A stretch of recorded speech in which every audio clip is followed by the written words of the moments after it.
going on YouTube, Ferocity? I hope you guys are doing well. With the reveal of Black Ops 6 later this week, I thought it was a good time to jump back into MW3 and gauge where the community is currently at. How are we feeling about Season 4? What do we think of with this game overall? How do we feel about some of the new tie-ins? I mean, Gundam's coming into the game very soon.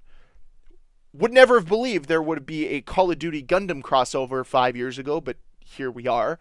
Regardless of that, I decided to dive in on Twitter, dive in over on Reddit, and really try to get a glimpse into what Call of Duty is currently like because, well, I've been a little distracted by a different game.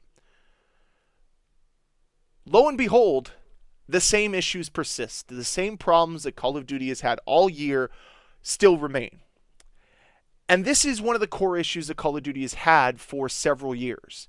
It seems as if a game releases with problems, and those problems are never really solved, never addressed, never talked about. With MW2, it was a myriad of gameplay changes that they needed to make. Dead Silence becoming a perk, red dots on the minimap, the kill streaks, some of the challenges, the way you unlocked guns. There were a lot of problems there. And then MW3 came along, corrected a lot of those mistakes, but in turn, had a few problems of their own. The difference between MW2's issues and MW3's issues, though, is that the core of MW3's issues come from Activision. The servers are hot trash, and my god, matchmaking is still abysmal.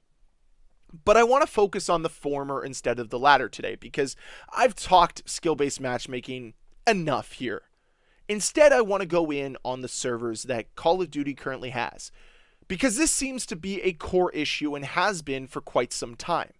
And it makes me extremely fearful as we go into Black Ops 6 that once again the servers are going to be hot trash. Because regardless of Treyarch being the one to produce and develop Black Ops 6, they still have to utilize Activision servers.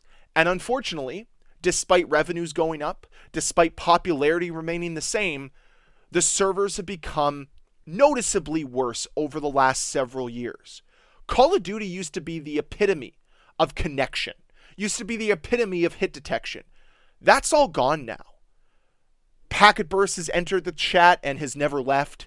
The issues with ping spikes are immense. And on top of that, it just feels like the servers are extremely poor now. It takes longer to get into games, games feel unstable, and that all creates a really bad user experience. So you can make the best game possible, but if it's being played on potato servers that are on fire, it's not going to make a difference. And I feel as if that's where we're at right now with MW3 and Warzone. Despite the best efforts of Sledgehammer Games to pack their game full of content, it's being hung out to dry by Activision's lack of any type of competency. And this has been consistent all year long. We've talked about packet bursts since day one, and they've never talked about it.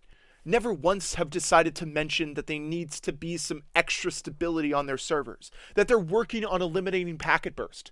Because it's funny, I go play other games, and this little thing in the corner of my screen isn't there. I don't notice packet burst. And the funny thing too is other games that experience netcode issues or server problems, they openly talk about it. Because it's almost like they care about the experience their players have. Whereas Call of Duty wants to sell you the newest skin and the newest tie-in that completely breaks apart the original essence of Call of Duty, the original identity of this franchise. And it's really disappointing. Because as cool as Gundam might be to be in Call of Duty, it's also extremely pointless. And I always get a bit of a chuckle whenever I talk to my friends about what's currently in Call of Duty. Because for the majority of them, they kind of tuned out right around Black Ops 3, Advanced Warfare era. And to tell them that there's now Gundam tie-ins, there's Fallout tie-ins, there's this and that, they're asking me if it's even a military simulator anymore. And I said it's long past that. To port somebody in that only played COD 4 into current day MW3 would be an experiment and something that millions of people would have to see. The change in the core gameplay experience is so vast and just kind of astonishing, really. Not only has it departed so far from its roots, it's also just completely diminished the overall essence of what made that game so special. Everything that made MW2, COD 4, Black Ops 2 so special to this community is long gone.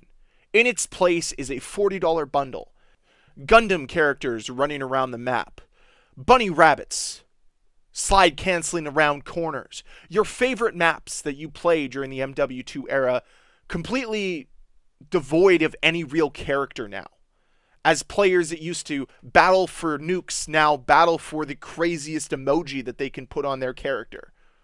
And instead of trying to work towards a nice camo, instead it's all about buying skins so you can unlock the unique reward. Call of Duty is completely off the rails. There's no longer microtransactions in the game. No, they're just in-game purchases.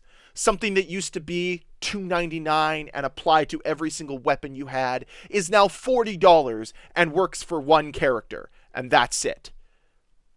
We've lost the plot. And the plot used to be the fact that Call of Duty had an identity. It had a core gameplay experience it was trying to deliver. And we're far past that. I've said it before and I'll say it again. I'd be fine with them completely destroying the identity of the game if the game functioned as it was supposed to. But unfortunately, with constant server issues, with matchmaking issues, with spawn problems, with other gameplay issues that plague this game, what's the point of having all this stuff and injecting the game with more and more revenue and profit if we're not going to make the core gameplay experience better? And this is what I always talk about and people seem to miss the point. Expect more from your games. Expect them to do more for you. You're paying money.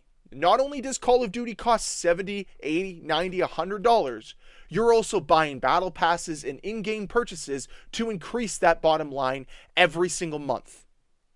You should demand more. You should ask for more. And it's not really going to resonate with Call of Duty until you stop buying things.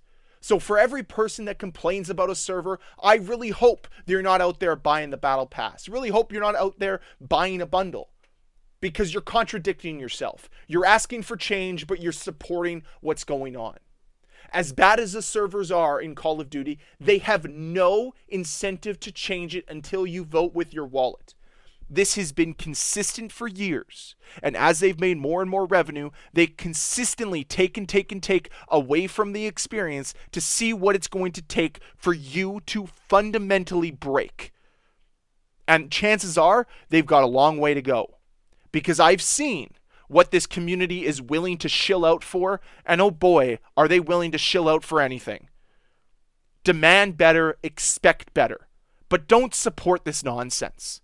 The servers in MW3 are trash. They've been trash since day one, and we've never heard a peep from Activision regarding them. And unfortunately, I fear the same fate for Black Ops 6 as it's going to be the same servers. It's ran on the same program. Call of Duty HQ, great, cool, awesome.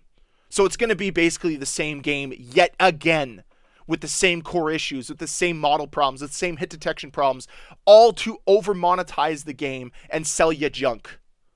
You expect me to pay $80, $90 or even go beyond testing it out once in a while on Game Pass? You're out to lunch. They need to do better. You need to expect better. So yes, the onus on bad servers is on Activision. But the onus on continuing to support Call of Duty, that's on you. Be better. Ask for more. It's that simple.